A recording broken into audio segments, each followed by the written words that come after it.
la idea del plan es, como bien dijo Gabriela, trabajar sobre las cuestiones estratégicas, ¿no?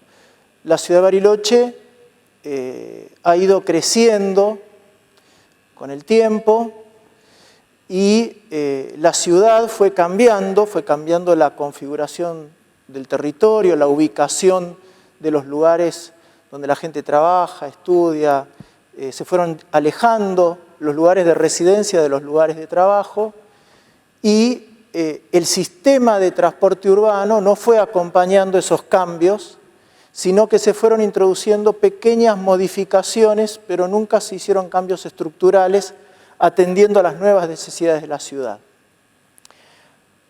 Además, en el mundo, lo que sucede es que aumenta la cantidad de vehículos, aumenta lo que llamamos la motorización, y esto trae problemas de congestión. Bariloche aparte tiene una configuración territorial muy particular, tiene accidentes geográficos que generan cuellos de botella en algunos casos, grandes longitudes de desarrollo urbano en otros, y eso provoca complejidades adicionales. Pero en general lo que sucede es que con la motorización, con el aumento de la motorización, aparece la congestión, aparecen tiempos de viaje cada vez mayores y una serie de problemáticas que si no planteamos unas modificaciones estratégicas, los problemas se van agudizando cada vez más. Entonces, el objetivo principal de esta reunión es dar a conocer la necesidad del cambio, cuáles son los ejes de esta transformación, y vamos a tener un espacio para preguntas y respuestas claramente orientadas hacia la temática de esta reunión, que tiene que ver con las cuestiones más estratégicas del plan. Bueno, en general uno se plantea como grandes objetivos, nosotros los llamamos metas, cuando configura un plan de movilidad urbana como este. Uno de los objetivos principales, o la meta principal, es maximizar la calidad del servicio. Siempre se puede mejorar, pero en el diagnóstico que realizamos nos encontramos con que el sistema tiene algunas cosas que no están mal, por ejemplo la cobertura territorial, la cantidad de territorio que queda servido a 500 metros de las líneas de colectivos, pero otras cosas que realmente son debilidades muy fuertes del sistema. La primera, la principal preocupación del usuario del transporte urbano de pasajeros, en el caso de Bariloche, como en muchas otras ciudades de la Argentina, es la frecuencia. La frecuencia, vamos a ver que se ve perjudicada por un conjunto de cosas que van agregando dificultades a la prestación de una buena frecuencia. Y vamos a ver qué cosas tenemos como fortalezas y qué cosas tenemos como debilidades. Como dije antes, hay otra cuestión que es muy importante, que es el tiempo de viaje. Cuando aumenta la congestión, y especialmente en hora pico, hora pico de la mañana, hora pico del mediodía, hora pico de la tarde, los tiempos de viaje se amplían. Y encima es el horario en el cual uno generalmente tiene que cumplir un horario de ingreso a un colegio o un horario de ingreso al trabajo. Entonces, el problema es que ese tiempo de viaje es mayor y los tiempos de espera son mayores cuando más necesitamos que el transporte público nos brinde una regularidad y una puntualidad. Y, por último, la otra cuestión es el problema del confort. Obviamente que cuando en hora valle por ahí no hay tanto problema de confort, pero en hora pico, nuevamente, aparecen los problemas de colectivos llenos, porque se junta el efecto de que los colectivos van más despacio, entonces hay menos servicios por hora. Por otro lado, hay una necesidad de maximizar la cantidad de pasajeros, porque todo sistema tiene, por un lado, costos fijos y por otro lado, costos variables. Cuando tenemos un costo fijo y tenemos pocos pasajeros, ese costo fijo se reparte entre pocos pasajeros. Por lo tanto, el sistema para cada pasajero transportado resulta mayor si tenemos pocos pasajeros. Por otro lado, tener muchos pasajeros en transporte público es bueno para la ciudad en su conjunto. ¿Por qué? Porque cuanto más personas usan el transporte público, menos personas usan los autos particulares, tenemos menos congestión, por lo tanto, un sistema de transporte público de calidad, eficiente, con muchos pasajeros, es bueno para toda la ciudad en su conjunto, para los que usan el transporte público y para los que no usan el transporte público también. En el caso de Bariloche, además, por ser una ciudad turística, un atributo muy importante desde la perspectiva del turismo es la calidad del transporte público que tiene esa ciudad. Es algo que todas las ciudades turísticas muestran como un buen atributo de la ciudad, porque un buen sistema de transporte público le permite al turista desplazarse sobre ese sistema sin tener costos excesivos para desplazarse dentro de la ciudad turística. Por otro lado, en el caso de Bariloche, hemos detectado que hay una cantidad de costos que son improductivos. ¿Qué quiere decir? Que el dinero se gasta, pero que no, en algunos casos no da los beneficios que debería dar. Hay gastos que podrían evitarse sin perjudicar al sistema de transporte. Y por último, tenemos un problema de ingresos genuinos al sistema. ¿Qué quiere decir ingresos genuinos? Ingresos que no dependan de los subsidios nacionales o provinciales o municipales, porque sabemos que en el momento que cualquiera de estas tres jurisdicciones que hoy están aportando subsidios tiene alguna dificultad financiera, una demora en el desembolso, que ya ha pasado, esto termina repercutiendo en que los conductores no cobran los salarios en tiempo y forma y por lo tanto esto termina en un paro que hace que estemos en el peor de los mundos. Directamente no tenemos ningún servicio, ni bueno, ni regular, ni malo. No tenemos servicio durante el tiempo hasta que se regulariza esta situación. Entonces, tener un sistema que desde el punto de vista financiero pueda garantizar como mínimo el pago en tiempo y forma de los trabajadores es fundamental para poder garantizar la continuidad del servicio en el tiempo. Esto es un gráfico, como siempre digo, de toda la bibliografía de planificación y gestión del transporte público urbano del mundo.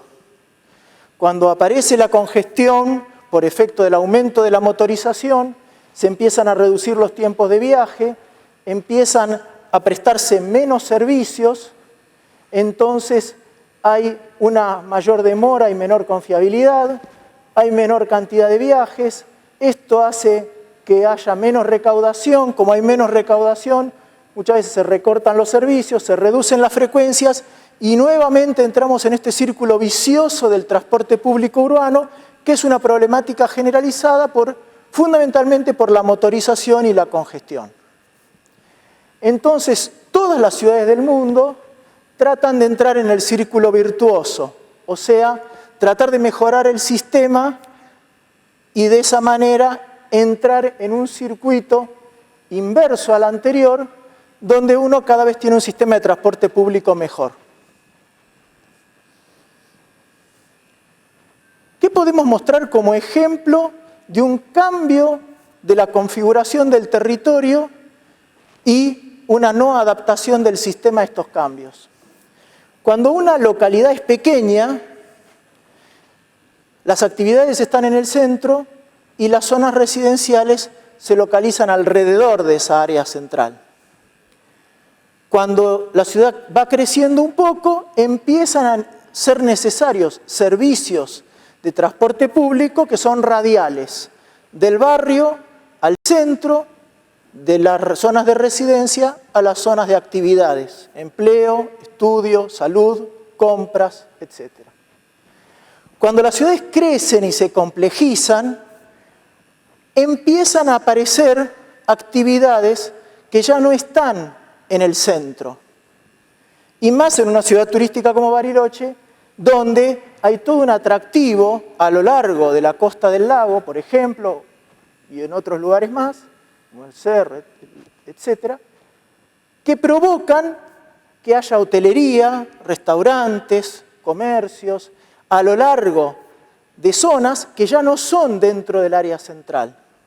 Entonces aparecen desplazamientos desde las zonas residenciales, por ejemplo, del Alto hacia los kilómetros, o de los barrios San Francisco de la Victoria hacia los kilómetros, que no están en la red original. Por lo tanto, esos desplazamientos requieren transbordos, en este caso en general en el centro de la ciudad, que tienen dos efectos.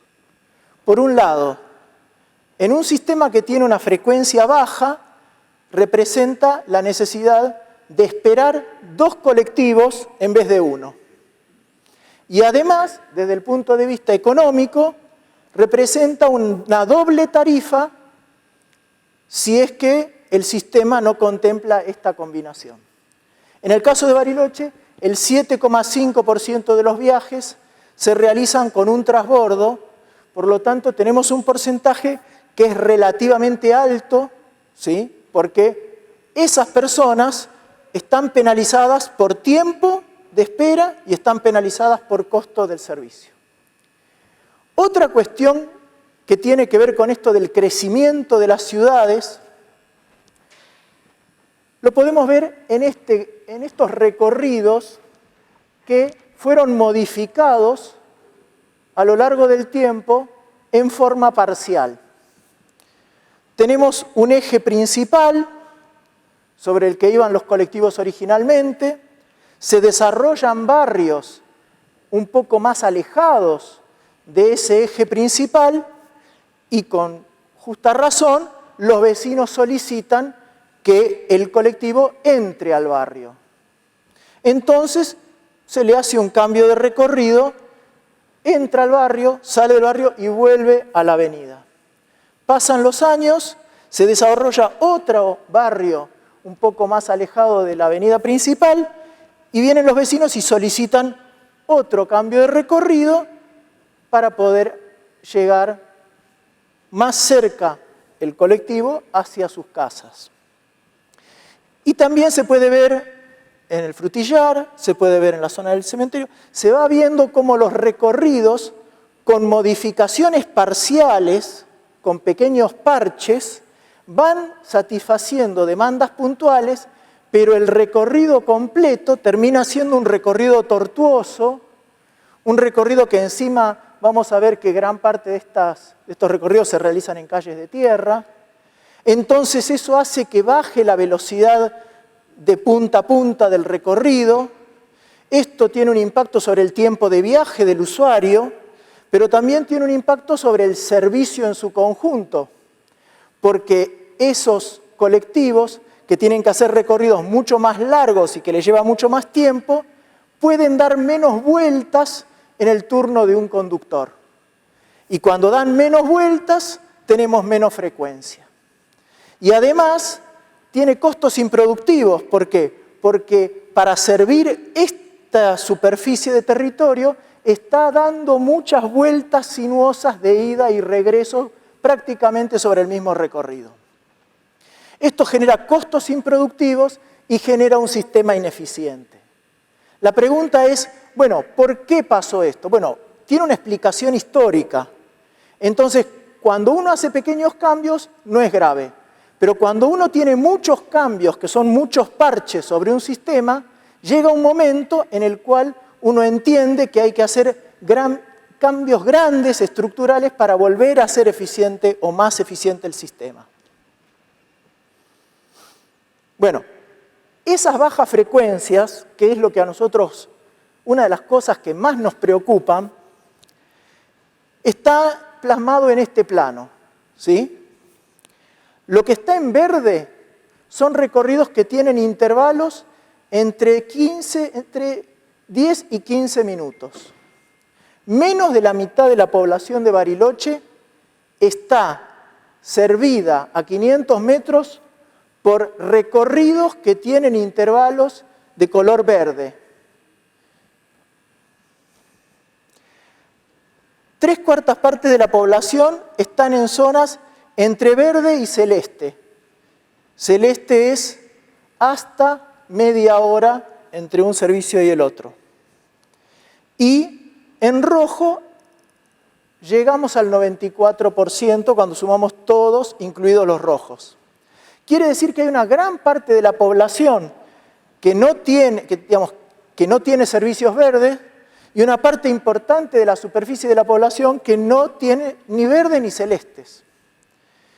Y esto, como dijimos, es un indicador fundamental de la calidad del servicio porque tiene que ver con el tiempo que estamos esperando. Y en Bariloche se suma además los efectos climáticos, donde esa espera es en condiciones, en algún periodos del año, en condiciones de frío muy crudo. Otro problema que se agrega, que complica la operación de nuestro sistema de transporte público, es que un 30% de la red del sistema de transporte público no tiene pavimentos. Estamos hablando las calles que usan los colectivos de nuestro sistema. Entonces, además de los recorridos tortuosos, aparece un adicional de que los colectivos cuando circulan sobre calle de tierra tienen que circular más despacio. Esto, nuevamente, aumenta la velocidad comercial, aumenta el tiempo de viaje para el pasajero, empeora la frecuencia y implica también costos de mantenimiento altos, costos de choferes altos, porque al chofer se le paga por tiempo, por lo tanto, si va más despacio, al chofer se le paga igual por tiempo, pero puede recorrer menos kilómetros. Y para dar una idea de cuál es el impacto en el costo del tiempo, el 55% de los costos del sistema están asociados al personal, 51% a los conductores y 4% a otros trabajadores administrativos, mantenimiento, talleres, etc.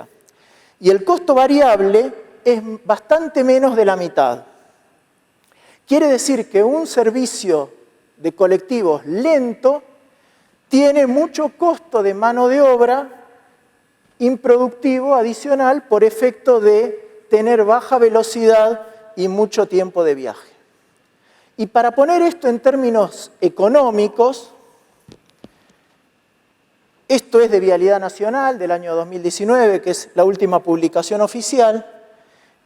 En un colectivo que circula sobre tierra, sobre ripio, tierra en este caso, a 30 kilómetros por hora, contra un colectivo que circula sobre pavimento a 40 kilómetros por hora, tomamos esto porque es la velocidad máxima de una calle, el costo de operación es un 45% más caro. Por lo tanto, hay algunas cuestiones que vamos a ver que se pueden mejorar en el corto plazo, pero hay otras cuestiones que para poder hacer sustentable el sistema y pensando en el largo plazo, requieren que nosotros hagamos ciertas inversiones. Inversiones que en realidad son inversiones en infraestructura que no solo benefician al transporte público, pero que son necesarias para tener un transporte público mejor. Obviamente hay otros elementos de la infraestructura, los refugios, las dársenas, para que el colectivo no tenga que bajar demasiado la velocidad cuando tiene que acercarse a una parada, veredas, una serie de elementos que se agregan tanto a las necesidades del usuario como a la operación del sistema. Y después hay otro elemento muy importante que son los tramos y puntos de congestión vehicular. Bariloche tiene una serie de lugares donde hay congestión vehicular y se pueden hacer algunas cosas, algunas son más costosas, otras son menos costosas, pero es importante también, desde la mirada de la circulación de los vehículos de transporte público, también ponerle un ojo a toda la temática de la congestión, donde la congestión se puede reducir lo más posible. Y también tenemos algunos lugares donde se pueden hacer y deberían hacerse intervenciones en materia de seguridad vial. Ahora vamos a concentrarnos en el tema de las frecuencias, porque como dijimos, es el problema principal o uno de los problemas principales de la calidad del servicio y del costo y la productividad de nuestro sistema. Vamos a ver cuáles son las fortalezas y cuáles son las debilidades. Una fortaleza que tenemos es la cantidad de coches. El sistema tiene una cantidad de coches que sería suficiente para prestar un servicio mucho mejor. No es que es necesario salir corriendo a comprar colectivos. Vamos a ver, después lo vamos a explicar esto. Segundo, esos coches que tiene el sistema son coches relativamente nuevos. Son coches del año 2017, por lo tanto, esto tiene dos cuestiones positivas. Una, llamamos la disponibilidad. La disponibilidad es cuando a la mañana hay que empezar a prestar el servicio, el responsable de coordinar el servicio se fija cuántos colectivos pueden salir a caminar y obviamente cuando tenemos colectivos más nuevos, la disponibilidad es más alta. Cuando tenemos colectivos muy antiguos, una parte importante de los vehículos están haciendo reparaciones mayores en el taller. Pero además, hay otra cuestión que tiene que ver con las roturas en servicio. Esto es, el colectivo anda, sale al servicio y si los colectivos son antiguos y están mal mantenidos, empiezan a aparecer a lo largo del recorrido los colectivos que se descompusieron, entonces quedaron al costado, hay que bajar a los pasajeros, subirlos al coche siguiente. Por lo tanto, eso produce un perjuicio enorme para los pasajeros porque en el medio del recorrido el colectivo se descompuso. Por lo tanto, eso tampoco es una particularidad marcada del sistema que tenemos. Y por último, los choferes.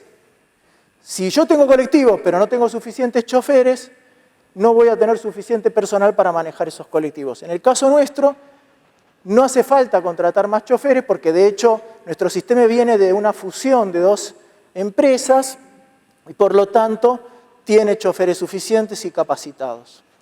Ahora, ¿cuáles son nuestras debilidades? La primera es la cantidad de recorridos. Tenemos muchos recorridos, pero con baja frecuencia. Y esto, de alguna manera, hace que una parte importante de esos recorridos tengan frecuencias muy malas, porque esa obliga a repartir los colectivos en una gran cantidad de servicios distintos. Pero además, vamos a ver que eso tiene relación con lo siguiente. Aparecen superposiciones de líneas, donde de pronto tengo varias líneas, pero resulta que la mayoría de esas líneas tienen frecuencias malas. Entonces, es preferible tener, aun cuando las tengo superpuestas, es preferible tener menos líneas, pero que tengan un intervalo mejor. Porque aunque a mí me sirvieran, en una avenida me sirvieran 3 líneas distintas, porque estoy en la Hermann o porque estoy en algún eje principal, como vienen de cabeceras distintas, esos coches, no vienen en intervalos regulares. De pronto vienen 3 juntos y después hay un intervalo muy grande hasta que vuelve a aparecer un colectivo de alguna de las 3 líneas. Entonces es preferible tener menos líneas con mejor frecuencia. Y por otro lado, como dijimos, tenemos los recorridos tortuosos. Esta es otra debilidad de nuestro sistema. Lo que mencionamos, tenemos 60 kilómetros de recorridos en calles de tierra. Esto es el 30% del total de las calles que utilizan los colectivos. Como dijimos, esto sube el tiempo de vuelta, baja las vueltas por día, que está asociado a la frecuencia.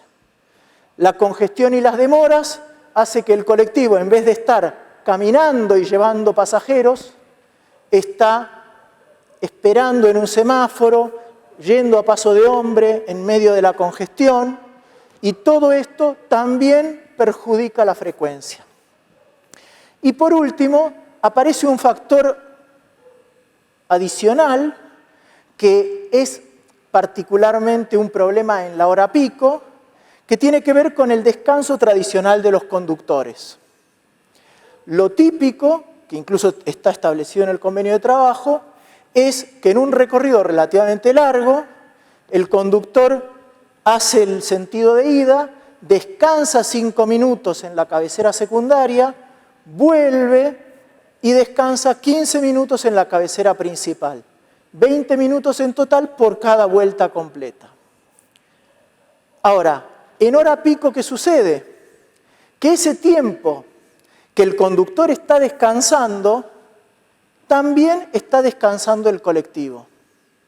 Cuando llega al barrio, se detiene en esa cabecera secundaria y mientras descansa el conductor, descansa la máquina. Obviamente el conductor es un trabajador que por las condiciones del trabajo que realiza tiene el derecho a descansar porque tiene condiciones de estrés, porque tiene vibraciones, porque tiene una serie de situaciones que hacen que él tenga que descansar en intervalos de tiempo. Pero el colectivo no requiere descansar. El manual de mantenimiento del colectivo no dice que el colectivo cada hora tiene que descansar 5 minutos y después tiene que descansar a la hora siguiente otros 15 minutos. La máquina podría estar circulando todo el tiempo. Entonces lo que estamos proponiendo, y esto lo hemos hablado con los trabajadores, con el gremio y con la coordinación de la empresa, la idea es que en hora pico haya lo que llamamos un relevo dinámico en el cual el colectivo se detiene, baja el conductor que tiene que descansar, se sube un conductor que ya descansó y el colectivo continúa su marcha. Y en hora pico la mayor parte de los colectivos están circulando. Esto es una innovación en los colectivos, pero no es una innovación en el transporte. Porque esto mismo es lo que se hace en los trenes. Como los trenes cuestan 6, 7, 10 millones de dólares, hacen exactamente esto. El tren llega a la cabecera, se baja el conductor que está cansado, se sube un conductor que ya cumplió su descanso reglamentario y el tren prácticamente no se detiene nada en la cabecera. Enseguida vuelve a salir. Y lo mismo se hace con los aviones. Los aviones son muy caros, entonces se trata de que el avión esté todo el tiempo volando, entonces se sube una tripulación de relevo y no descansa el avión, descansa la tripulación.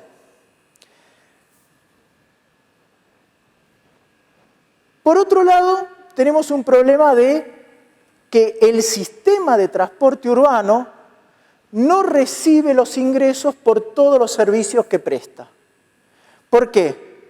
Porque, como se ve en ese gráfico, hay un 18% de los usuarios, que en este caso son los escolares, tarifa estudiantil, que por una ordenanza de orden local, y esto también es algo generalizado en la Argentina, no pagan nada. Los estudiantes de colegios privados, que son un 2% aproximadamente, pagan el 33%, el otro 66% no se le compensa al sistema.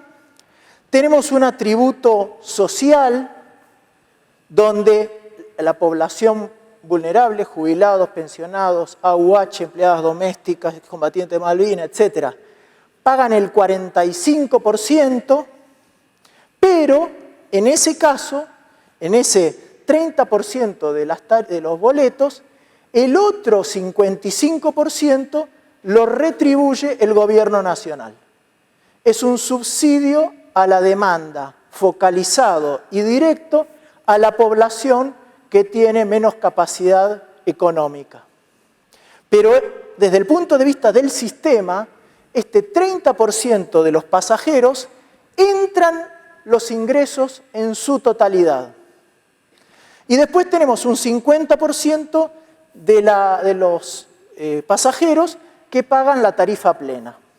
Dentro de ese 50% hay un primer 20% que son no residentes y hay otro 30% que son personas residentes en Bariloche, pero que no califican en ninguna de las otras 3 categorías que hablamos antes. Generalmente son trabajadores que no tienen atributo social. ¿Qué consecuencia trae esto de las gratuidades en un día típico laboral escolar? Bueno, aproximadamente el 28% de los pasajeros que se transportan en un día típico laboral escolar no retribuyen de ninguna manera, el sistema no recibe de ninguna manera por ese servicio. Y para dar una idea, con la tarifa actual de 41, si tuviéramos clases normales en este momento, el ingreso promedio sería de 30. O sea, hay un problema de que la tarifa se termina afectando por este desfinanciamiento del sistema, que nos obliga a depender nuevamente de los subsidios de otras jurisdicciones, y entonces estamos ahí haciendo el equilibrio para que las cosas puedan seguir adelante. En el año 19, que fue el último año de normalidad que tuvimos, los subsidios llegaron al 35% del total. 50% entró de recaudación directa de los usuarios, 15% del atributo social compensado por el gobierno nacional y 35% es subsidios que entran en forma indiscriminada, no entran para poder compensar el uso de aquellas personas que tienen cierta vulnerabilidad a la hora de poder pagar la tarifa, y por lo tanto está la decisión esta. Y sobre esa situación, sobre esa condición ya compleja con la que veníamos transitando, se agregó el COVID. En azul tenemos el año 2019, mes por mes, y en rojo tenemos el año 2020. O sea, teníamos un sistema con un montón de problemas y se le agregó puntualmente la crisis del COVID. Entonces, se planteó, yo me incorporé en noviembre, pero el trabajo del equipo venía de antes, la visión de que había que hacer un plan integral de transformación del TUP, y ese plan está centrado en el usuario. Vamos a ver que todo el tiempo estamos apuntando, así como hablamos de la frecuencia, los recorridos, nuestra preocupación principal es el eje en el usuario, y tiene 3 ejes del proceso de transformación. Uno relacionado con el diseño y la operación del sistema, otro relacionado con la infraestructura y otro relacionado con la sostenibilidad económica del sistema a largo plazo. Porque uno puede hacer algunas cosas en el corto plazo, puede no amortizar los vehículos, ese tipo de cosas, pero a largo plazo eso no es sostenible en el tiempo. Para que tengan una idea, lo bueno que tenemos ahora nosotros es que tenemos la información de SUBE. La información de SUBE nos permite, como la máquina validadora está conectada con un GPS que tiene la máquina, podemos saber dónde se suben las personas cada vez que hacen un viaje. Entonces, esa información se llevó al territorio, se conformaron alrededor de 80 zonas, se dividió el área urbana de Bariloche en 80 zonas, y con eso se pudo hacer una matriz de 80 columnas por 80 filas, donde uno puede encontrar adentro de esas celdas cuántos desplazamientos se hicieron entre un lugar y otro. Y el sistema se pensó en términos estratégicos a partir de la normalidad del año 2019, porque no pensamos vivir para siempre en la condición particular que estamos viviendo con el COVID, y se van a analizar aparte las condiciones particulares de menor transitabilidad por hielo, o sea, los recorridos están pensados para la condición normal y después se hará pequeñas modificaciones allí donde la transitabilidad por hielo no es posible, y entonces habrá que cambiar algunos recorridos, habrá que hacer algunos servicios especiales, etcétera, en condición de hielo, y lo mismo vale para los horarios escolares. Para los horarios escolares se va a hacer servicios especiales por dos cuestiones. Primero, porque son viajes totalmente distintos a los que se dan con respecto al resto del día.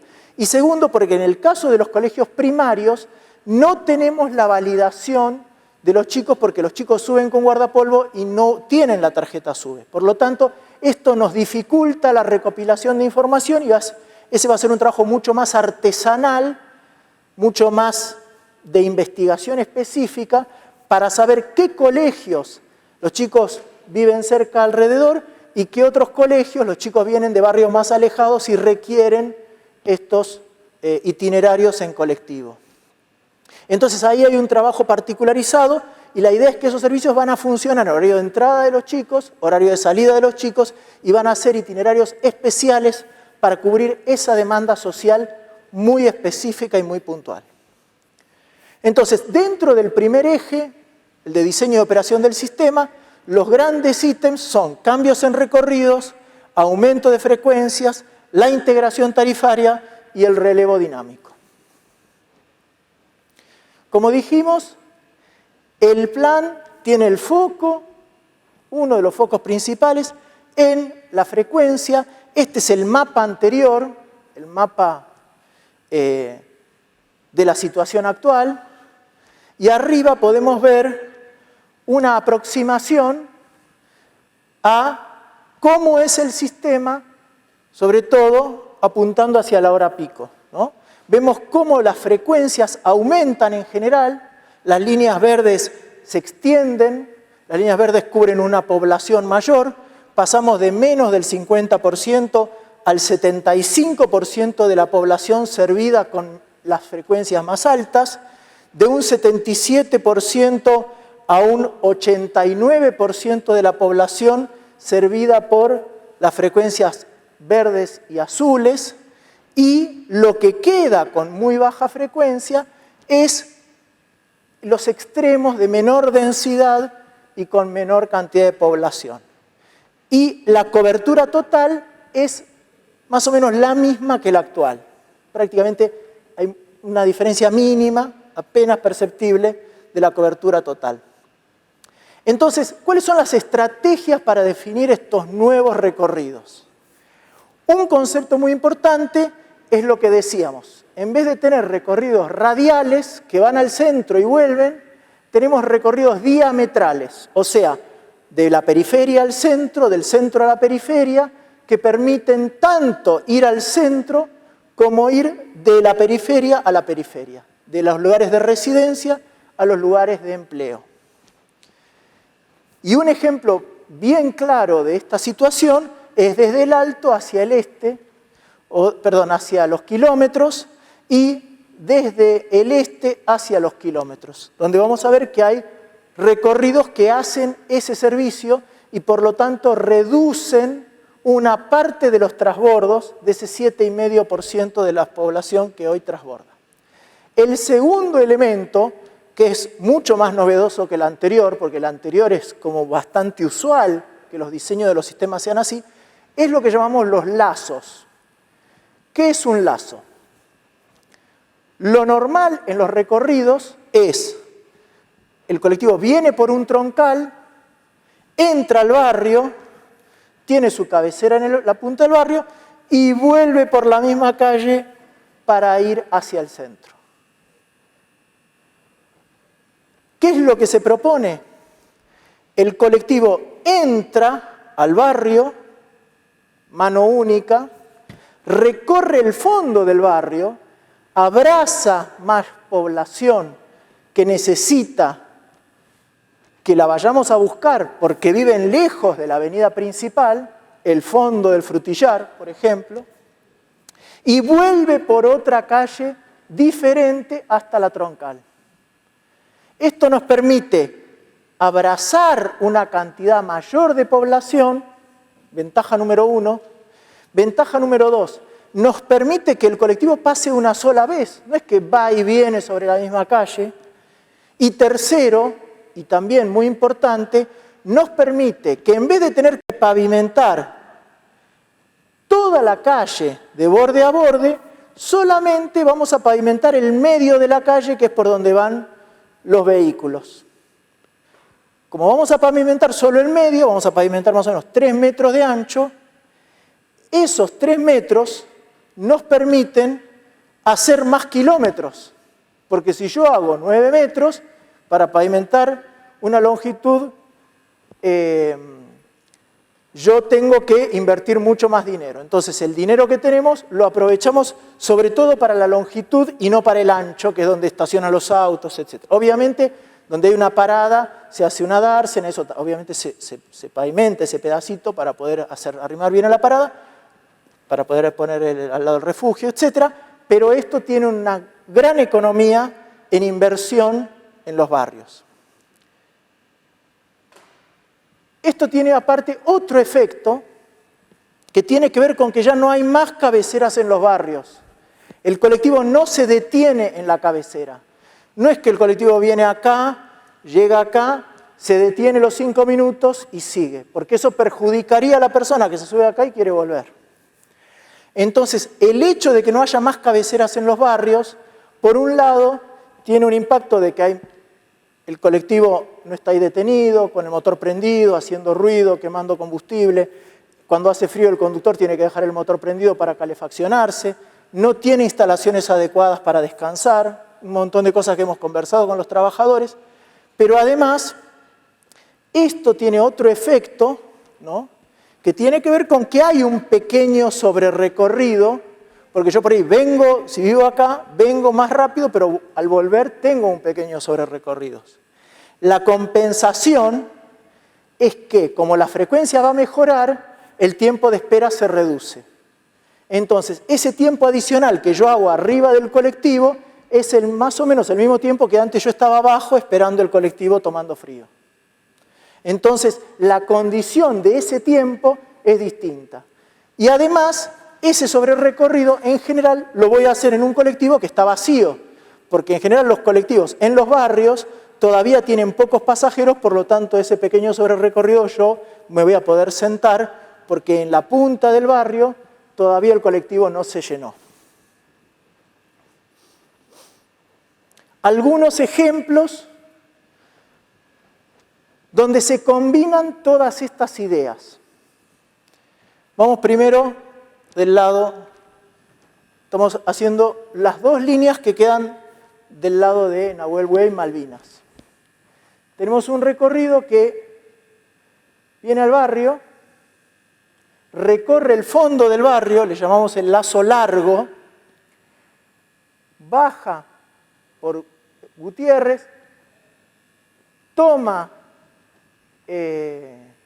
Pioneros, llega hasta la zona del barrio Cobiar, entra, hace un lazo largo, vuelve a la ruta principal y regresa al centro. Acá se hace el relevo dinámico del conductor.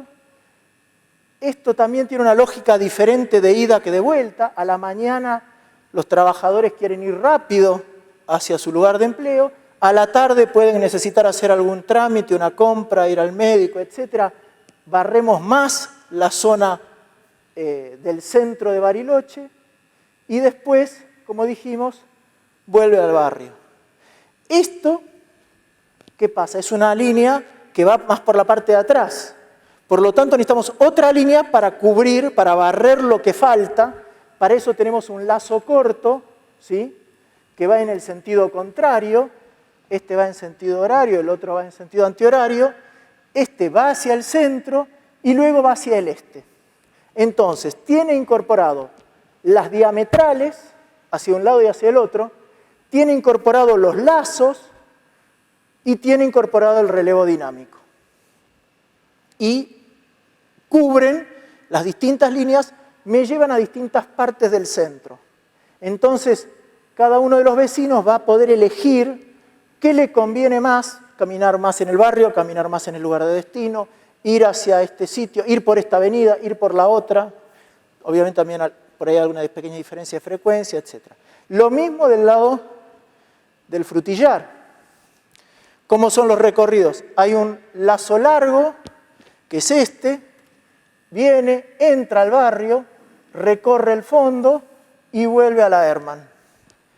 Pasa por el centro y va a los kilómetros. Hace un recorrido más chico, un poquito más corto, y vuelve. Y de este lado tenemos el lazo corto. El lazo corto es, el otro era antihorario, este es horario. Entra, recorre el espacio intermedio que no cubrió el otro colectivo, viene a la troncal, va por este lado, barre el centro y luego hace un lazo del lado del este. También con relevo dinámico las dos líneas. Otra estrategia son los circulares. Estamos pensando en un circular grande, que va hacia los coihues, etcétera, que nos permite, en un sentido o en el otro, hacer el itinerario según más nos convenga. Y aparecen conexiones entre los barrios más eficientes que antes eran muy complicadas. Por ejemplo, para ir de los coihues al Alto había que transbordar entre una línea relativamente buena con una línea con muy mala frecuencia. Y además, el que vive, por ejemplo, en los coihues, va a poder elegir ir hacia un lado o hacia el otro según cuál le convenga más. Por distancia, por tiempo. Entonces aparecen opciones de viaje y aparece una eficiencia mayor porque los pasajeros suben y bajan en distintos puntos y no son todos los que van para un lado en una hora y vuelven para el otro lado en la otra.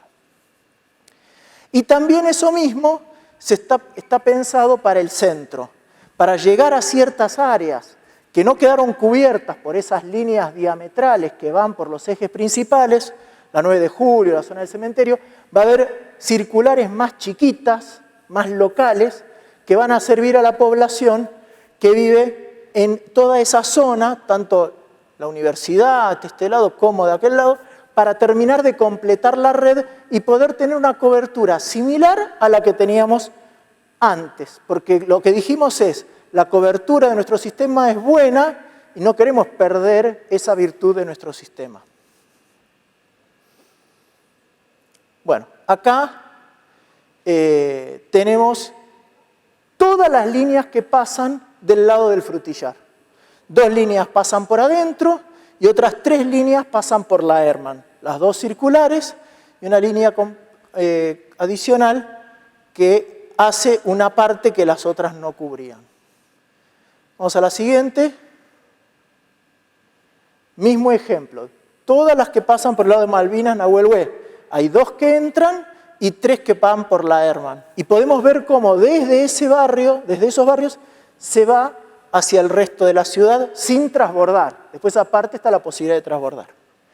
El ejemplo de los barrios del este. Tenemos 3 líneas distintas, 2 hacen lazos, hay una que por ahora no puede hacer lazo, pero después hay una idea de vincular este punto con este punto a través de una obra para evitar este doble movimiento de ida y vuelta y volver a una lógica de circular, ¿no?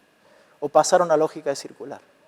Y como vemos, de ahí tenemos conexiones directas a muchos lugares. Y después tenemos todo el sector oeste, donde lo que podemos ver es que en total tenemos 6 líneas que van al sector oeste, algunas son muy similares a la actual, la 20 sigue operando, aparece un servicio más de conectividad, se unen y se combinan esos distintos servicios para mejorar la frecuencia, tenemos la línea especial del cerro y aparecen la troncal, la línea que va hasta kilómetro 14,5, la línea que va hasta el 8, o sea que vamos teniendo más servicios en la medida que vamos teniendo más demanda.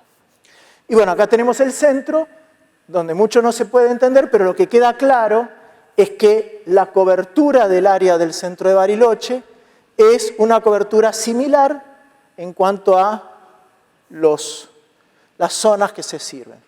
Y después, un poco, bueno, ¿en qué consiste esto de optimizar el servicio con el relevo dinámico en la hora pico?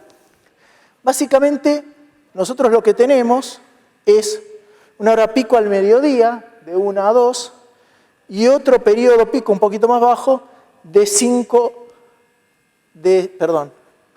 de 5 a 7. Entonces la idea es que en la hora pico nosotros vamos a tratar de hacer los descansos antes y después de la hora pico.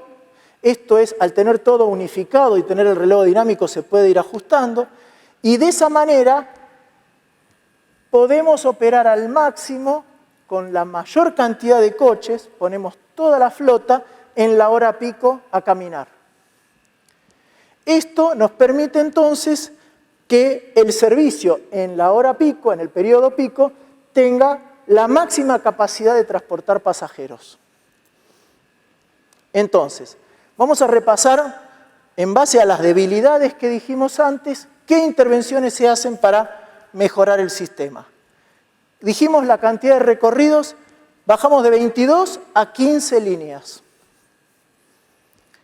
Segundo, kilómetros improductivos. La cobertura prácticamente la mantenemos, de 117 kilómetros a 116 kilómetros. La red de calles que utilizamos la bajamos de 200 a 190, baja 5%.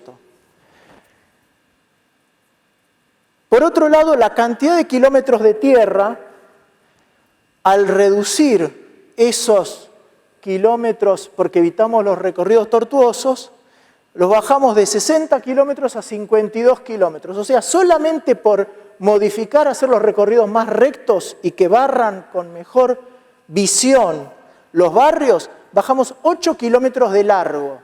Pero además, esos 52 kilómetros que quedan sobre tierra, muchos de ellos son mano única. Por lo tanto, en vez de pavimentar 6 metros, pavimentamos 3. O vamos a pavimentar 3. Cuando pavimentamos, en el primer paquete de pavimentación que estamos planificando, vamos a pavimentar 32 kilómetros de longitud. O sea que nos van a quedar solamente 20 kilómetros en tierra, obviamente para una segunda etapa. Y esto termina provocando que de 30% de la red de tierra pasamos a tener 16 kilómetros de la red en tierra. ¿Por qué no baja más? Porque el total de kilómetros en tierra ahora es menor, ¿sí? Se van a plantear obras en lugares estratégicos. Algunas obras van a ser más importantes, otras menos. Después vamos a ver algunos ejemplos.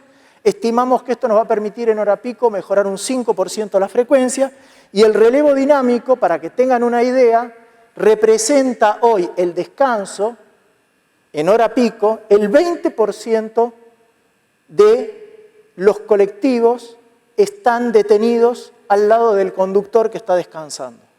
Por lo tanto, si esos colectivos están todos caminando, solamente con ese efecto en la hora pico, esto no se puede sostener todo el día, pero en la hora pico pueden estar caminando un 20% más de colectivos. Y ahí va la explicación de por qué todavía no hace falta comprar más colectivos, porque lo que hacemos es usar mejor los colectivos que ya están en el sistema, ¿sí?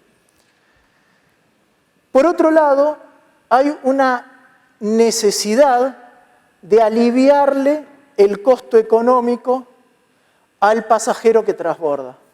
Entonces, dentro del Fondo de Sostenibilidad del TUP que estamos planteando, uno de los destinos es que el pasajero, cuando toma el primer colectivo, paga el 100% de la tarifa, cuando dentro de los 90 minutos y usando otra línea se sube a un segundo colectivo, paga la mitad, y si dentro de los 90 minutos y se toma otra línea, hace un tercer transbordo, se toma un tercer colectivo, hace un segundo transbordo, paga el 25%, o sea, tiene un 75% de descuento.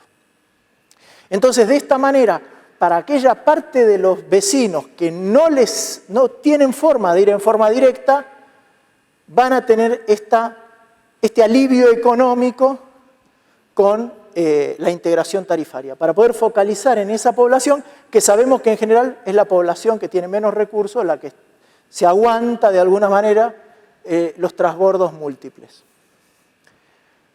Dentro del plan de infraestructura, dentro de los ejes de infraestructura, del eje de infraestructura tenemos las pavimentaciones en los barrios, aumento de capacidad en algunos lugares, itinerarios alternativos para que en algunos lugares se puedan desviar tránsito particular y aliviar la congestión en el eje principal o en las intersecciones principales, centros de transbordo, infraestructura complementaria como refugios, dársenas, etc., intersecciones críticas, que es un costo relativamente pequeño, carriles exclusivos, estamos pensando en la avenida Moreno, y, como dijimos, intervenciones en materia de seguridad vial.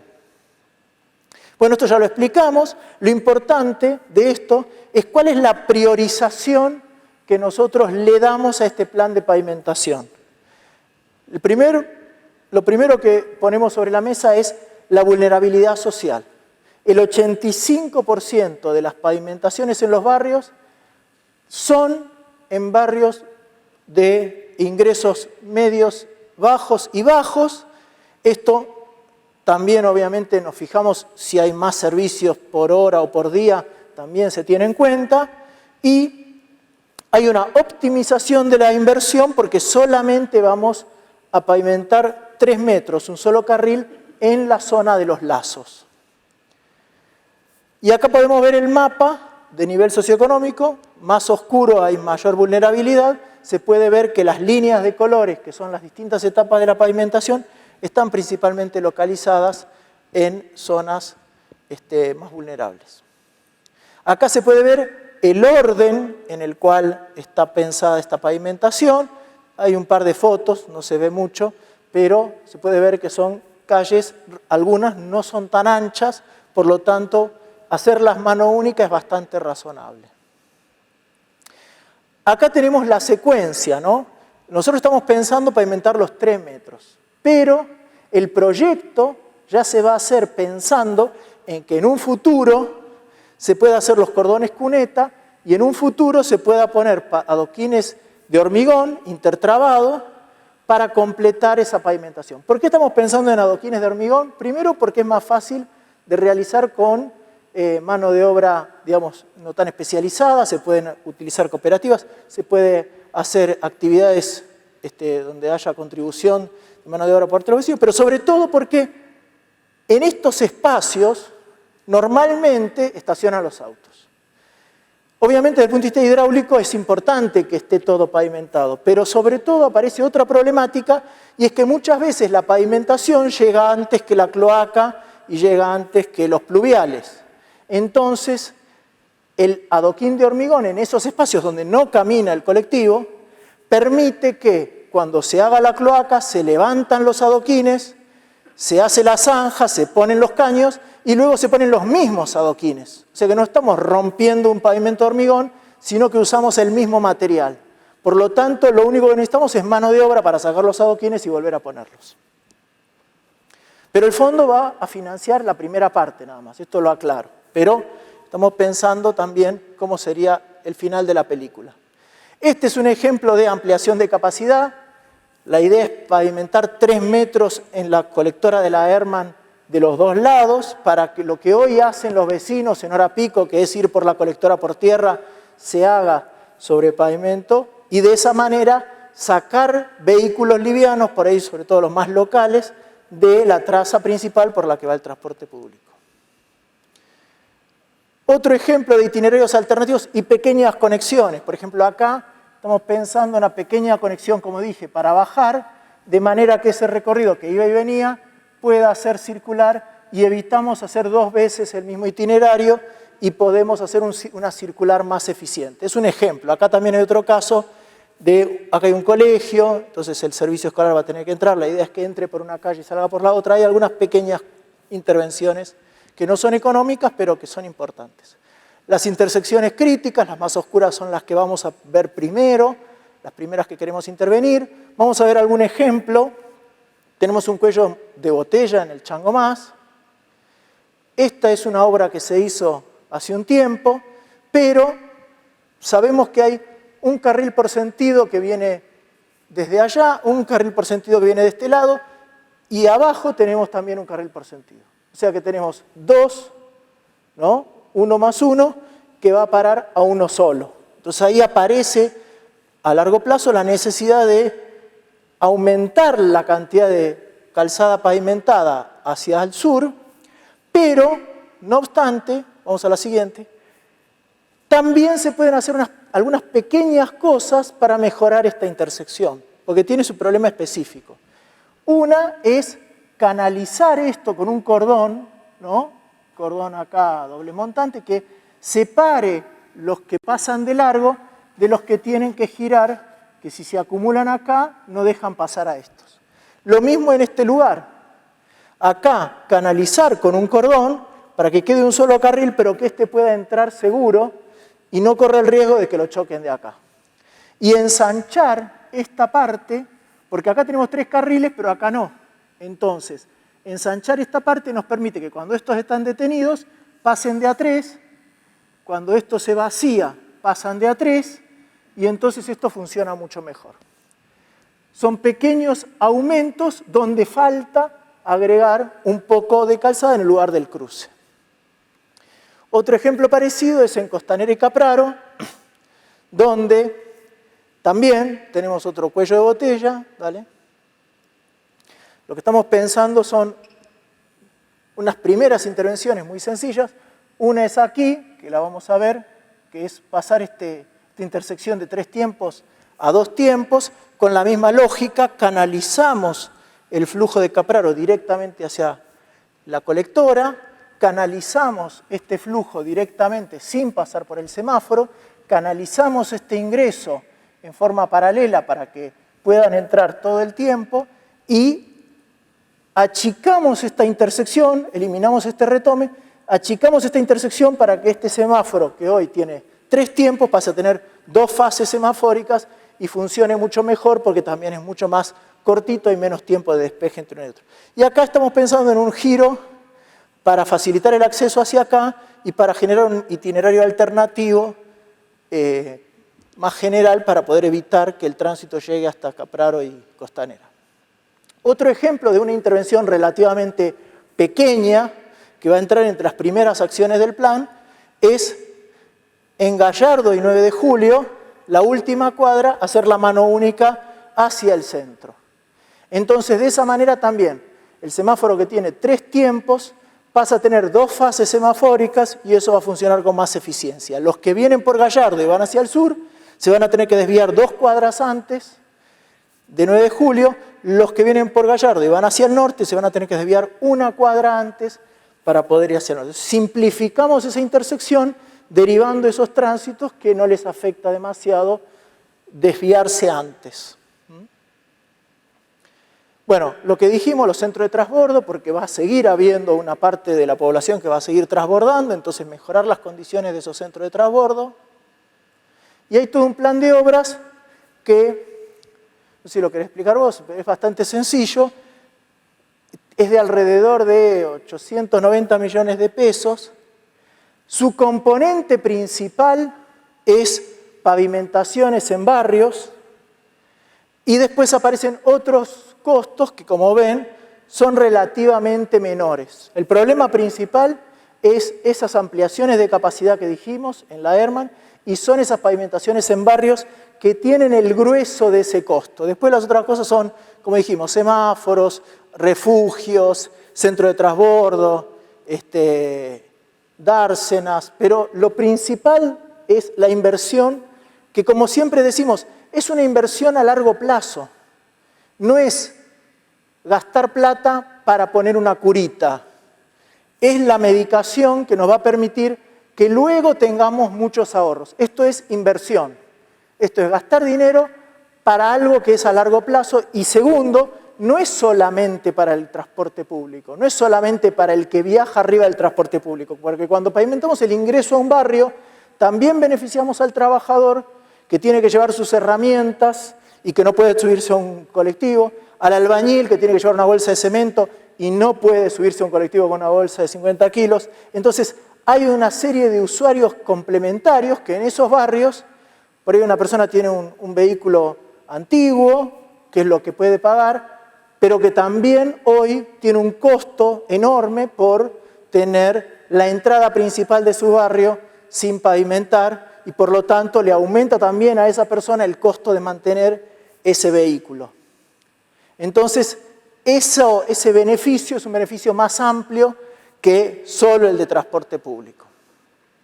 Y después, lo que se plantea desde el punto de vista de la sostenibilidad y el financiamiento es, por un lado, este fondo de sostenibilidad que viene a cubrir esas cosas que hoy se están prestando pero no se están remunerando. Entonces, el subsidio pasa de ser a la oferta y se vuelca hacia la demanda para cubrir las gratuidades de distinto tipo que tenemos en el sistema. Eso es como paliar la situación más de crisis, y el fondo de infraestructura, como dijimos, más para reducir los costos a largo plazo y darle eficiencia y mejor calidad al sistema a largo plazo. Los cambios en la operación del sistema nos van a producir ahorro de costos improductivos. Eso no es tanto costo, sino que es más planificación y gestión. Aumento de ingresos por aumento de pasajeros es un efecto de todo lo anterior. Y cambios en el sistema tarifario tiene que ver con estas cosas que nosotros estamos planteando de distinto tipo, ¿no? Entonces, en cuanto al Fondo de Sostenibilidad del TUP, dijimos, estamos hablando de un subsidio local a la demanda orientado hacia los ciudadanos de Bariloche. Por un lado, una compensación de la tarifa escolar, por otro lado, compensación de tarjetas de discapacidad, eso es un estimado, y la integración tarifaria que implica un costo adicional desde el que hoy el municipio no lo puede cubrir, pero que entendemos que hay que generar los recursos para poder dar ese beneficio a los usuarios. Desde el punto de vista de la relación costo-ingreso, vamos a hacer un repaso rápido, se mejoran las frecuencias, se optimizan los recorridos, el relevo dinámico permite reducir el tiempo de descanso en hora pico y trasladarlo fuera del pico, hay un mejor aprovechamiento de la flota, de los vehículos, hay un aumento del IPK, del índice pasajero kilómetro, que es la relación entre todos los pasajeros que se suben y todos los kilómetros que se recorren, hay una reducción de costos improductivos, y todo esto siempre prestando una atención especial a la población vulnerable. No solo que está el usuario en el centro del plan, sino que también prestamos especial atención a que el plan maximice los beneficios en la población más vulnerable, que las inversiones estén puestas principalmente en la población más vulnerable y que los efectos negativos que hoy la población más vulnerable sufre por transbordar, por el tiempo de viaje, etc., se puedan minimizar y poder tener el mejor servicio, la mejor calidad del servicio. Finalmente hay una parte de rendición de cuentas y participación ciudadana, bueno, que ahí sí va a explicar Juan. Sí, básicamente lo que prevemos es este sistema de rendición de cuentas es a través de tableros publicados en la página nuestra, con informes de avance sobre la ejecución del plan, y en la implementación de cada una de estas cosas, periodos de retroalimentación, de participación ciudadana para hacer las correcciones que sean necesarias en caso de que haya alguna para cada una de ellas, y un observatorio ciudadano que va a ser el que se encargue de controlar la gestión de los fondos. En resumen, digamos, esto es un plan, digamos, de largo plazo, donde quizás es difícil decir un plazo concreto. Digamos, nosotros tenemos los cambios de recorridos, toda la parte de gestión y operación del sistema está prevista hacer en menos de un año, y el plan de obras, que es plurianual, y dependerá de eso, de la cantidad de fondos que decidamos designar para ese fin.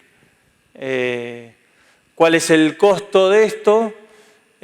Como decíamos, el plan de obras son unos 890 millones de pesos a ejecutar en varios años a partir de fondos nuevos que se asignen a eso según se decida en el Consejo Deliberante, y las mejoras en el servicio a partir del Fondo de Sustentabilidad, que paga las gratuidades y estas mejoras, que son 154 millones anuales, de los cuales ya hay 110 asignados en el presupuesto actual, con lo cual es un aumento de ese presupuesto que saldría de tasas que ya existen hoy, ¿no? Básicamente, eso es todo. Estamos para responder las preguntas o las dudas que hayan surgido.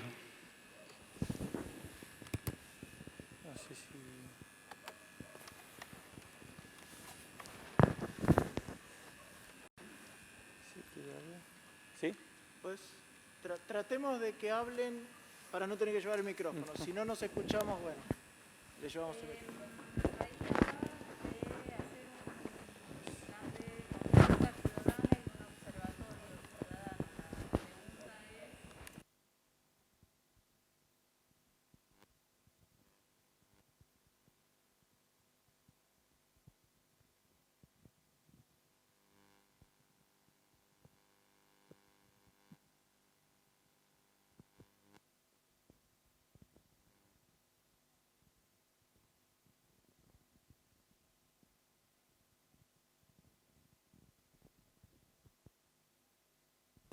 Sí.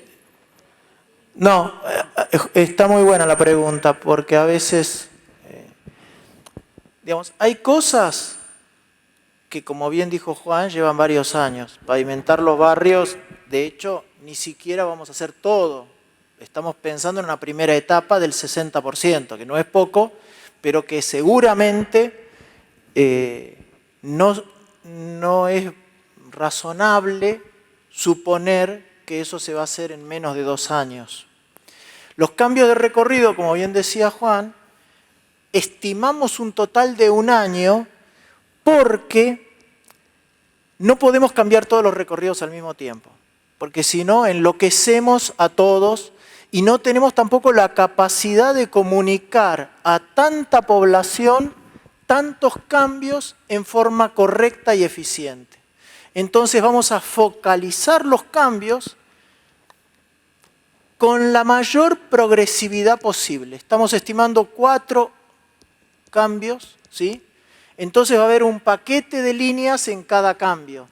Por ejemplo, cuando cambiemos el frutillar, hoy hay 2 líneas que entran y en el futuro va a haber 2 líneas. Entonces vamos a dar de baja 2 líneas y tenemos que dar de alta 2 líneas. Pero también esas líneas van a ciertos otros lugares que tampoco podemos dejar esos lugares sin servicio porque la combinación no da. Entonces hay que pensar muy bien y trabajar muy en detalle, porque cuando cambiemos en una zona tenemos que hacer una comunicación muy fuerte con ese lugar, con los vecinos, con los docentes, con los alumnos, con los que trabajan en esa zona.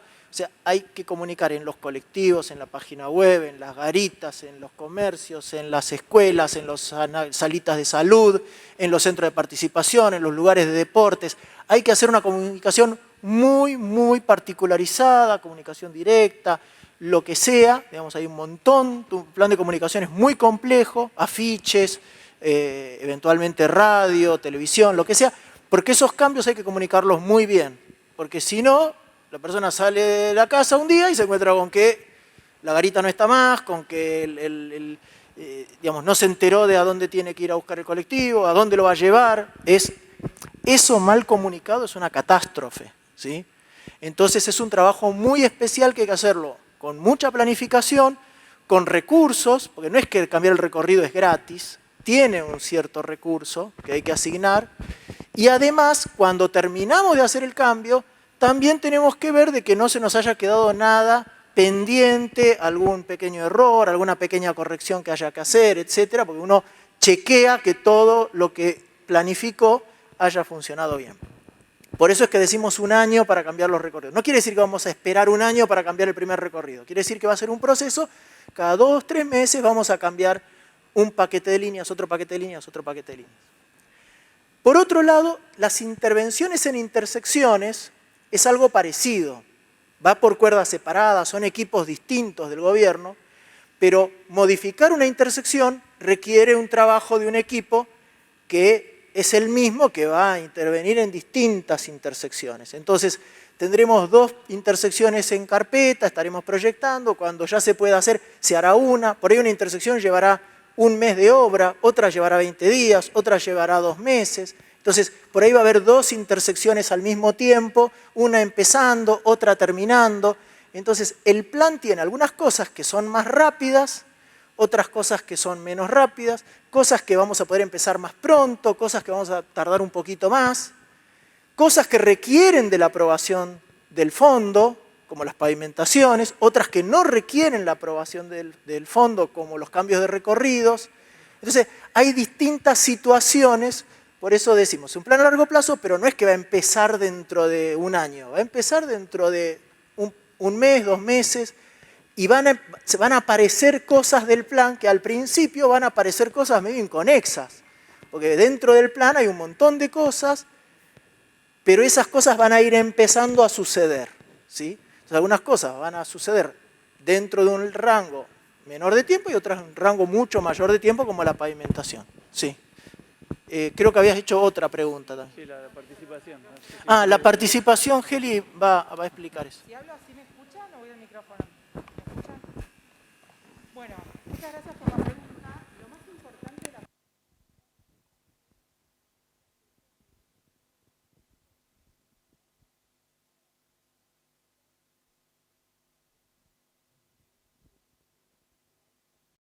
una cuestión de transparencia activa. Más allá de lo que el ciudadano pregunte, vamos a informar cada paso del plan. El cronograma, con estas acciones que contó Germán, por ejemplo, y con otras que se van haciendo en el momento que se van haciendo. Desde ahí se va a conformar un observatorio. Un observatorio ciudadano es una figura de participación. Así como existen otras, existe una metodología de participación que es un observatorio, que observa en conjunto, y esa fue una parte de tu pregunta, si va a haber relación o no, por supuesto, con los que implementan, ¿sí? ¿Cómo se compone? Se compone por distintos actores de la sociedad que estén relacionados o interesados en el tema. ¿A qué me refiero? Puede ser el sector académico, pueden ser las juntas vecinales, pueden ser el sector estudiantil, puede ser los choferes. Va a estar conformado por distintos actores que de una manera u otra están relacionados con todo el plan, con todo el sistema, o bien que quieran mirar alguna parte específica, que quieran observar alguna parte específica del cumplimiento del plan. Esto es importante, lo menciono, del cumplimiento del plan, porque es un observatorio que va a mirar lo que se dijo que se va a hacer, ¿sí? Nosotros estamos presentando un plan. Decimos que lo vamos a hacer entre un lapso de entre 2 y 3 años, con acciones, digamos, pautadas en el tiempo, con responsables de cada acción. El observatorio va a observar que eso se cumpla, ¿sí? Ese es el rol de un observatorio ciudadano. ¿Cómo se va a hacer? Con una metodología que va a estar completamente diseñada y con reuniones específicas y pasos específicos que se relacionan con el cronograma del plan. Por otro lado, la otra acción de participación, que es mucho más abierta, está dirigida específicamente a los usuarios, porque sabemos y explicaron muy bien que un buen sistema de transporte afecta a toda la ciudadanía, sean usuarios o no del transporte urbano. Hay una parte que va a estar destinada exclusiva a los usuarios, que es cada cambio que hacemos en el transporte urbano de pasajeros en el sistema va a ser consultado a la ciudadanía. Y ahí vamos a recabar la información. Como dijo Juan, de repente hay algo que esperábamos que funcione de una manera y vemos por los usuarios que no está funcionando de esa manera, puede servir para ajustar el plan, ¿sí? Entonces esas son como las dos grandes instancias de participación. ¿Está bien? Sí. Dos consultas. La nueva tasa, ¿de dónde a dónde se va a aplicar eso? ¿De dónde van a salir los recursos? Y la otra, si ya tienen definida la nueva tarifa. Pero repito la pregunta. Primero, ¿de dónde van a salir los recursos de la nueva tasa? La tasa nueva que se va a aplicar. Las tasas, digamos, hay dos fondos. ¿Sí? Hay dos fondos. Uno, ¿de dónde van a salir los fondos? Y dos, Si está definida la tarifa. Bueno, es muy buena la pregunta porque tiene que ver con esto de la mirada estratégica y de la planificación de largo plazo y la cuestión de la coyuntura y en particular de la política. Entonces voy a ir primero al último, lo de la tarifa. Nosotros, con Juan, en la elaboración del plan, no estamos viendo específicamente el tema de la tarifa. Porque el proceso de definición de la tarifa corre por otro andanivel, tiene su audiencia pública, tiene su proceso administrativo, pero este plan es independiente de cómo se defina la tarifa y en cuánto se fije la tarifa. ¿Por qué? Porque este plan a lo que apunta es, independientemente de cuántos recursos tengamos, diseñar el plan que sea lo más eficiente posible con la menor cantidad de recursos innecesarios o, digamos, mal gastados en el sistema. O sea, el plan está pensado, concebido, independientemente de la coyuntura del COVID, si ahora tenemos más pasajeros, menos pasajeros, si la tarifa es más baja o si la tarifa es más alta. Estamos pensando desde la perspectiva del sistema y del largo plazo. Porque además... No, pero independientemente de los libros de la empresa. Esto tiene que ver, independientemente de quién opere el sistema. Lo que yo digo es, después hay un debate de cuánto es la tarifa, de quién lo opera. Son todas cosas que tienen que ver con la gestión de la coyuntura del sistema y de la gestión operativa del sistema. Nosotros estamos viendo el sistema desde su conjunto y desde su formulación general. ¿Por qué? Porque justamente, ¿qué es lo que pasa muchas veces en las ciudades? Estamos, de alguna manera, tan concentrados en la coyuntura que no miramos las cuestiones de fondo y de largo plazo.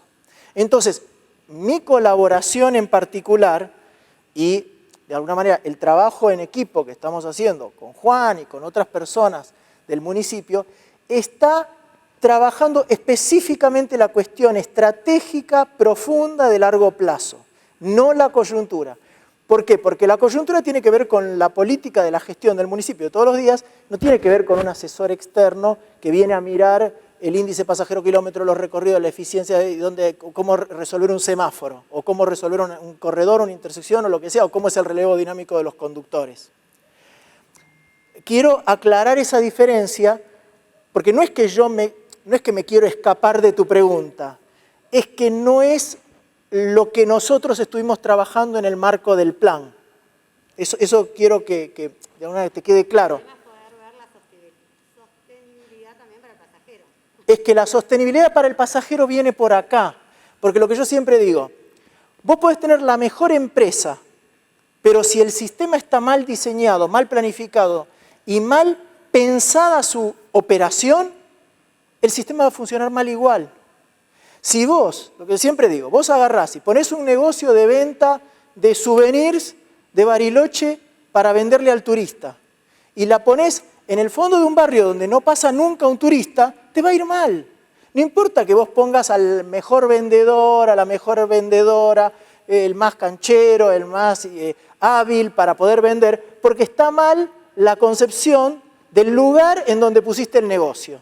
Entonces, esto es lo mismo. Si nosotros, quién opera el sistema y todo eso, es un debate que va por otro plano, la sociedad de Bariloche se la podrá dar, se la tendrá que dar, pero lo que yo digo es, si vos cambiás la empresa, pero no mejorás el sistema, la empresa que venga va a tener problemas similares a los actuales, porque el Estado es el que define los recorridos, define cuáles son las calles que tiene que usar y termina definiendo cuál es la frecuencia, porque le dice, bueno, tenés que tener tantos colectivos, y entonces los colectivos, la longitud, la velocidad te termina dando una frecuencia. Entonces, el Estado es responsable de la confección y la configuración del sistema. Y también es responsable de la congestión en algunos lugares donde se podría minimizar la congestión. Entonces el plan lo que hace es, pone en la agenda un conjunto de cosas que en forma sistémica viene a mejorar el sistema. En forma sistémica quiere decir que el problema es multidimensional. Es lo que dije antes, no es que la frecuencia es mala porque no tenemos 50 colectivos más.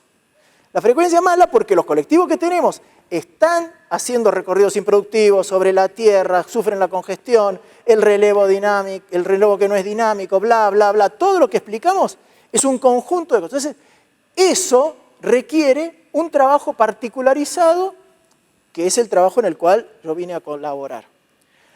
Pero insisto, es importante que el Estado tenga un buen sistema pensado. Bueno, ahora lo vamos a tratar de implementar en el corto plazo. En este momento lo vamos a hacer con el operador actual. Y ahí veremos si los cambios son positivos o negativos, independientemente de que se tome la decisión que se tome en el futuro respecto a quién lo opera. ¿Sí? Él hizo una pregunta, no sé si... No hay la tasa de dónde... Otra cosa muy interesante. Yo lo que digo es, nosotros somos como el médico. El médico te dice, mira, vos venís con una enfermedad y tenés dolor. Entonces, lo que nosotros decimos es, para mitigar el dolor, para mitigar la situación puntual, aguda, necesitas un calmante. El calmante es el Fondo de Sostenibilidad del TUP. ¿Por qué? Porque vos tenés población vulnerable que no se banca a cualquier tarifa, porque vos tenés es necesario o conveniente poner la integración tarifaria porque tenés gente que está sufriendo una doble tarifa, porque vos tenés una cantidad de gratuidades que nadie las compensa, porque el gobierno nacional no las compensa, el gobierno provincial no las compensa de forma directa, entonces vos tenés una serie de cosas que vos atendés una población vulnerable, atendés un sector de la población, en este caso los chicos, pero no hay una plata específica para cubrir eso y que garantice con ese ingreso que los choferes cobren en tiempo y forma. Entonces vos con esto, subsidiando a la demanda y no a la oferta, y remunerando al sistema por todos los servicios que realmente presta, porque los chicos se suben al colectivo, las personas con discapacidad se suben al colectivo, esos servicios se están prestando, el sistema le tiene que entrar. Entonces, la sociedad en su conjunto, que decidió que las personas con discapacidad no paguen y que los estudiantes no paguen, en su conjunto tiene que encontrar la forma de que el sistema reciba eso. Porque si no, es lo que siempre digo, si yo tengo un negocio que vendo remeras y regalo la cuarta parte de las remeras, tengo que aumentar el otro 75% de las remeras, tengo que cobrar más caras. Eso es lo mismo. Terminamos perjudicando a los trabajadores que no tienen atributo social porque toda la tarifa aumenta porque el sistema no recibe los ingresos que debe recibir por esa población que estamos protegiendo. Entonces, eso es como el calmante. ¿Por qué? Porque sabemos que hay una parte de la población que no puede afrontar una tarifa como era antes, que antes no había subsidio, antes del 2001. Pero después hay otro fondo que es el remedio que te cura la enfermedad. Y el remedio que te cura la enfermedad tiene una parte de cosas que no tienen gran costo. Es como si yo te dijera, mira, vos tenés que hacer ejercicio físico, 1 hora de ejercicio físico todos los días, tenés que caminar. ¿Cuánto te cuesta caminar? Y el tiempo que perdés, que por ahí no cobrás 1 hora extra, lo que sea, tenés que destinar un tiempo. Pero eso no tiene un gran costo. Pero después te digo, mira, tenés que comprar este remedio. Y este remedio es caro. Uno de los remedios que tenés que tomar es caro. ¿Cuál es ese remedio caro? Pavimentar las calles de tierra en los barrios vulnerables donde el colectivo entra hasta el fondo para poder... Entonces, ese remedio caro, yo te digo que te conviene tomarlo. Ahora, ¿de dónde vas a sacar la plata? Yo no te lo tengo que decir. Porque yo vengo de afuera y no es un debate que yo te tenga que decir de dónde vos tenés que sacar la plata para conseguir el remedio. Pero lo que sí te puedo decir es que por lo que yo conozco del resto del mundo, como especialista que trabajé 25 años en estas cosas, en las ciudades que tienen sistemas de calidad sostenibles y donde se contempla todas estas cosas que hablamos, en general se trata de, por un lado, mirar quiénes son los que producen las externalidades de la movilidad en las ciudades. ¿Dónde están las externalidades principalmente? En los vehículos motorizados individuales, fundamentalmente en los autos. Entonces, en general en el mundo, los fondos de sostenibilidad de la movilidad urbana, o los fondos de la movilidad urbana sustentable, distintos nombres, en general se calculan como tasas de congestión, y se usa la palabra tasas, no impuesto, tasas de congestión, donde se carga un poquito sobre el consumo de combustible, un poquito sobre la patente, un poquito sobre los peajes, un poquito sobre las multas, un poquito sobre el estacionamiento medido, todas esas actividades que tienen un correlato con el uso del auto particular, que es el que contamina, el que hace ruido, el que produce accidentes y el que genera la congestión. Por eso se llaman tasas de congestión muchas veces. A veces son tasas de contaminación, a veces se llaman tasas de congestión. Y por otro lado, a veces también se saca recursos de alguna manera, de la ciudad en su conjunto, que puede ser a través de las tasas municipales. ¿Por qué?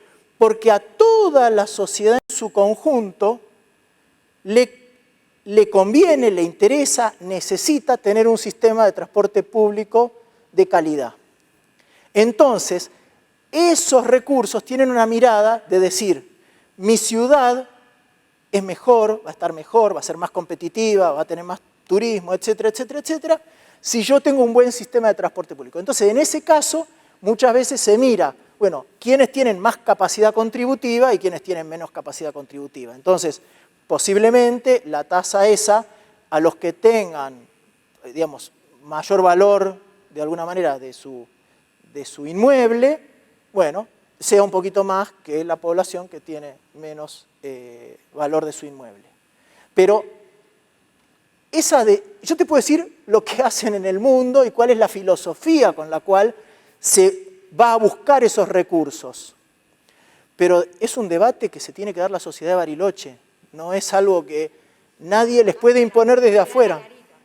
¿Cómo? Capaz que aprovechan la publicidad de las garitas. Sí, pero la publicidad de las garitas es marginal. Podría ser. Vos podés decir, bueno, publicidad en las garitas, por ahí es el 1%, 2%. Como decía un jefe mío, un profesor mío, después fue jefe mío, decía, todo suma para el pobre, ¿no? Todo lo que se pueda sumar está bueno porque hace que ese fondo sea más robusto y más resiliente.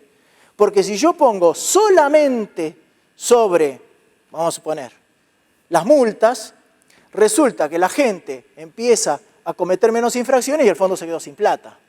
Entonces, si yo solamente lo pongo sobre, qué sé yo, el patentamiento de coches nuevos, resulta que un año se vendieron menos coches nuevos, entonces el fondo se queda sin recursos. Si se pone solo al combustible, bueno, baja el consumo de combustible por una crisis, el fondo se quedó con menos recursos, ¿sí? Si yo solamente lo pongo sobre el estacionamiento medido, aparece un incentivo perverso de que el gobierno trata de tener más estacionamiento medido para tener más recursos, cuando por ahí a veces hay que sacar estacionamiento medido para que circulen mejor los vehículos. Entonces, y me pasó en algún caso, cuando alguna vez participé en otra gestión, que me decían, no, tratemos de no sacar el estacionamiento medido porque si no, la ecuación económica financiera, y decía, no, pero a ver, si acá hay colectivos, hay que sacar el estacionamiento. No me importa que se pierda recaudación. Pero entonces, por eso es que hay que tener cuidado con esas cosas medio que pueden entrar en conflicto el interés público con el interés de que entre dinero a un fondo. ¿Sí? Pero lo importante, nosotros planteamos, es que tiene que ser un fondo específico. No, tiene que ser una política de Estado y tiene que ser algo continuo y a largo plazo. Si se discute 5 pesos más o 5 pesos menos es un debate distinto, pero tiene que haber recursos en forma constante. Cuanto más recursos tengamos, más rápido se van a hacer las pavimentaciones, cuanto menos recursos le pongamos, menos rápido se van a hacer las pavimentaciones. Si no se aprueba el fondo de sostenibilidad, no vamos a poder dar la integración tarifaria, porque lo que está previsto para que el sistema, digamos, para que flote. No podemos agregar beneficios si no encontramos recursos nuevos para cubrir ese beneficio. ¿Sí? Sí, el señor que... Perdón, te corto. Sí, dale. No, vos levantaste la mano antes, qué sé yo. Yo me perdí un poco porque hay 3 personas que creo que después levantó él y ellas 2 levantaron medio al mismo tiempo. Ah, él no lo vi, perdón. Bueno, dale.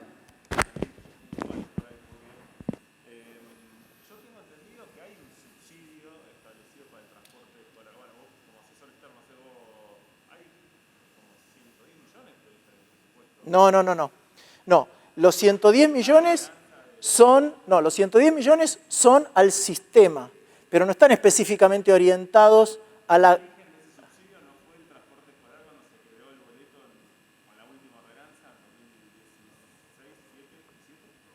Sí, el boleto es bastante anterior a eso.